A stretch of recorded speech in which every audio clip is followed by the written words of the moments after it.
Kuya Joey, magandang tanghali. Magandang tanghali naman po. Andyan ba si manager? Nandiyan naman po sa loob. Baka po pwedeng makausap. Sige po, samahan ko po kayo para makausap niyo. Salamat, salamat.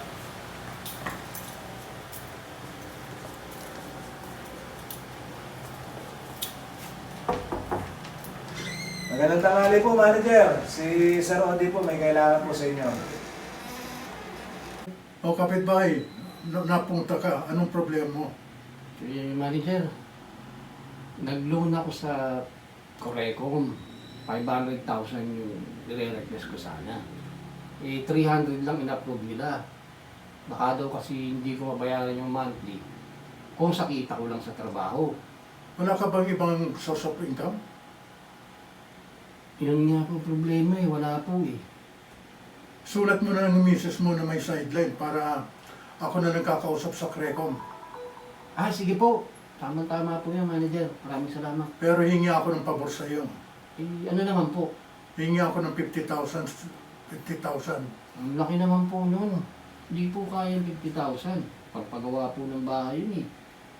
20,000 para pambayad ko sa insurance ng bahay namin.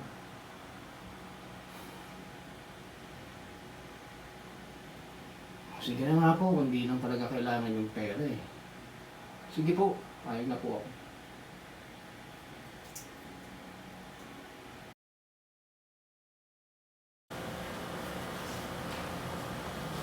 Sir Joey, Ay. pwede mo nakausap si manager. Sige po, ma'am. Sige, may lang po. Samahan ko po kayo. Sige.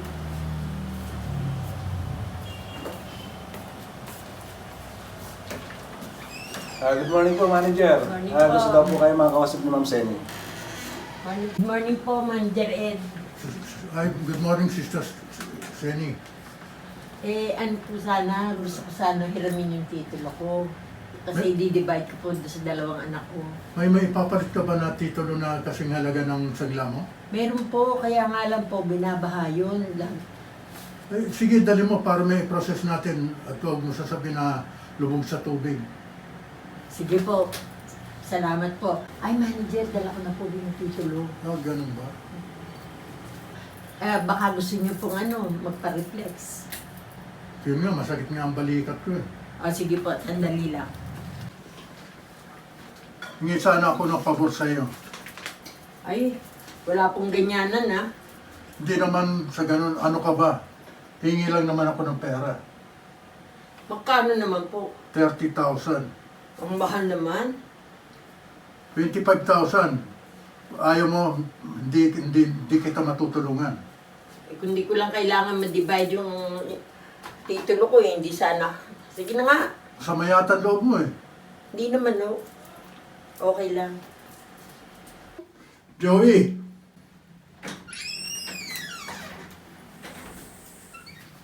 Yes, manager. Pakikuha nga ng titulo ni Sister Seni para mapa-divide sa dalawang anak niya.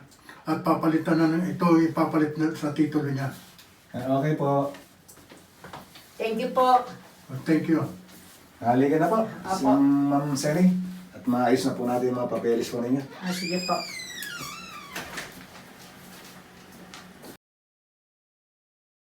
Pare, thank you pare. Manager, galit nga si Mrs. eh. Ay sa akin, bakit tiniyagan kong mabawasan ng 20k yung niloan ko? Pinag-usapan naman natin yan, di ba?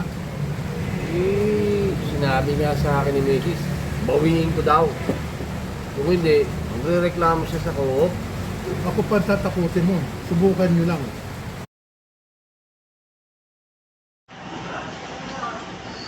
Good morning, Sir Joey. Oh. May gusto sana akong sabihin sa iyo eh. Masyadong confidential ko. Ano ba yun? Confidential na gusto mo sabihin sa akin? Ang ganito kasi yun. Alam mo ba, si Ma'am Sen, nasa Japan na ngayon. Kinuha ng mga anak niya. At eto pa, yung bahay lupa niya, yung nakasangla sa akin, binenta niya na. Hala! May problema pala sa titulo niya. Oo. Okay. Sige. Natawagan ko si chairman para malaman niya.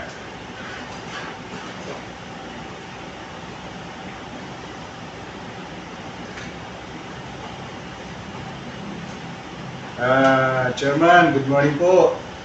Si Joey po ito. Pwede po ba kayong makausap? Importante lang po.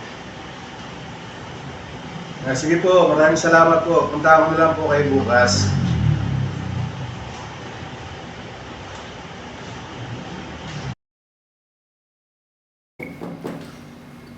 Chairman, magandang hapon po. Ganang hapon, Joey. Pasok. Saka mo na. Maraming salamat po, Ate. Chairman. Ano ba importante mo sasabihin? Kasi po si manager,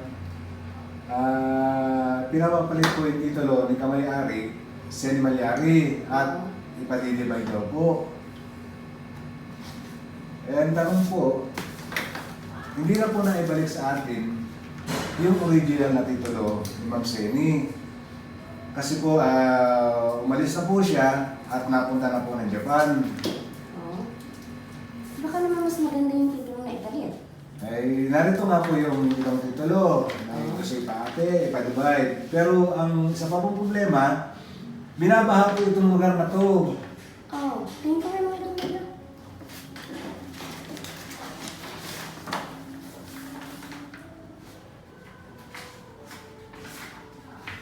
Ako po, 2 million pala yung nakasanla dito.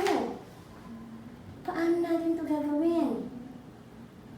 Sige, ako na bahala. Magpapa-emergency meeting ako sa board. Sige Salamat, po. Joey. Salamat, salamat. Sige po, Chairman. At tutuloy na po ako. Sige, Joey. Magandang hapon po. Okay, sige. Ingat-ingat, Joey, ha? Opo. Sige, salamat.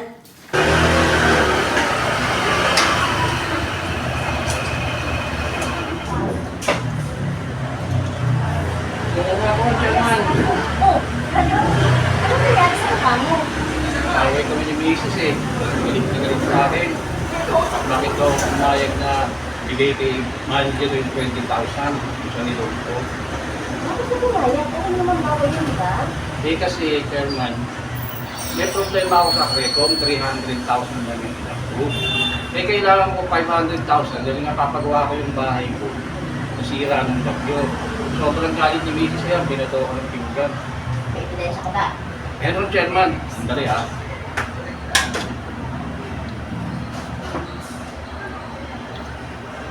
Hindi alam ni manager na record dito sa akin. Okay, sige, sige. Okay, wala na. Salamat, Chairman. Okay, sige. Ingat, ingat.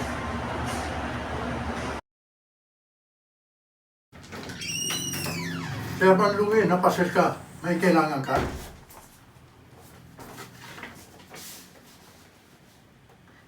Oh, ba't niyo ako pinapaterminate? Anong karapatan ng board? Manager, naka-indicate po dyan. Kung mababasa nyo, nandyan po ang dahilan kung bakit po na kayo. Dalawang dahilan kung bakit po kayo pinaterminate sa inyong pwesto. Una, wala na pong value yung iniwan na titulo, ipinalit na titulo ni Sister Seni na nakatira na ngayon sa Japan. At pangalawa po, alam nyo naman na bawal na humingi ng kahit anong pabor sa mga miyembro. Naka-record po, na-i-record po ni Brother Audi yung pag-iusap ninyo. At hawak ko na po ang ebidensya. Gusto niyo pong lumaban? Handa po kami na labanan kayo. I hate to see you go, but have a good time. So long, I miss you, dear, I know, but have a good time. Game start.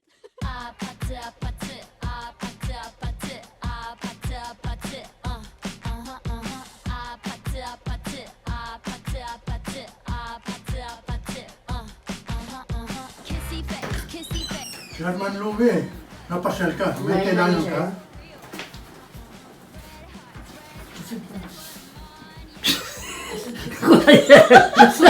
Bakit na bumubulong? Eh kasi sabi doon kayo. Rolling. Action.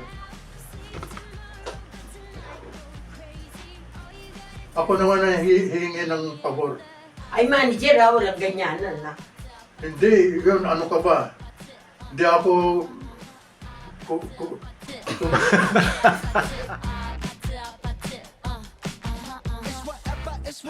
it's whatever you like. Turn this opposite into a club.